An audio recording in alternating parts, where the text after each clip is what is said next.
ल है अब म चाहिँ एकछिन गलेको अवस्था भएर मैले साइकल चलाउन दिएको छु मेरो दाइलाई। मेरो दाइ पनि राइडर त राइडरै हो है।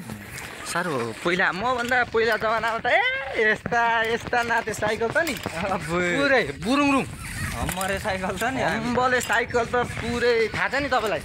म त हम्बले साइकलमा भने जस्तो हो क्या मेरो साइकल चाहिँ।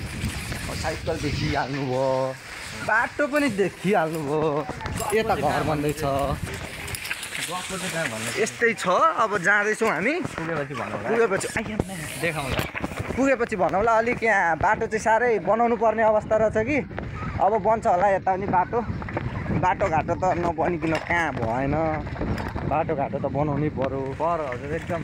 यहाँ पनि अब विकासले पहिला राख्नु चाहिँ पर्ने छ भन्ने लाग्छ है। विकासको पाइला यहाँसम्म आउला हो सायद यार, हाम्रो गाउँसम्म आइसक्यो एकदम। अब जस्तो कि 10 पाइला 12 पाइला जति चाल्यो भने त अलिकति आइपुगिहाल्छ।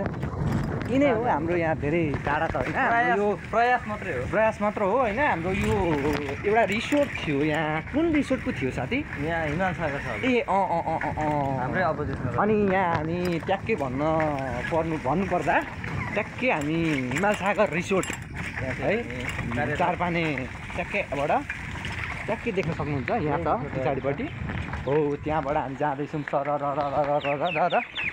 है ऊ त्यो पर देख्न सक्नुहुन्छ। हो त्यो घर चाहिँ हामीले गरेको थियौँ तर भएन। अब त्यस्तै भयो। इट्स ओके, ठिकै छ। अब जे भयो होइन, त्यस्तै हो। अब हामी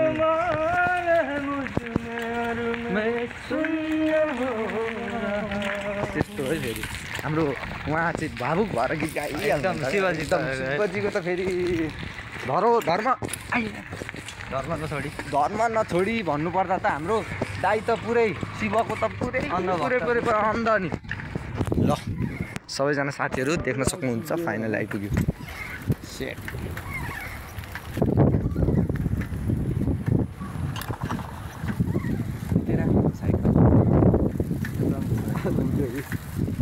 उता बस्दिउँ न त, फोटो त यता बस्दिउँ न त। अनि साइकल चाहिँ कता राख्दै फोटो खिच्नु साइकल उता राख्न, उता साइकल राख्नु।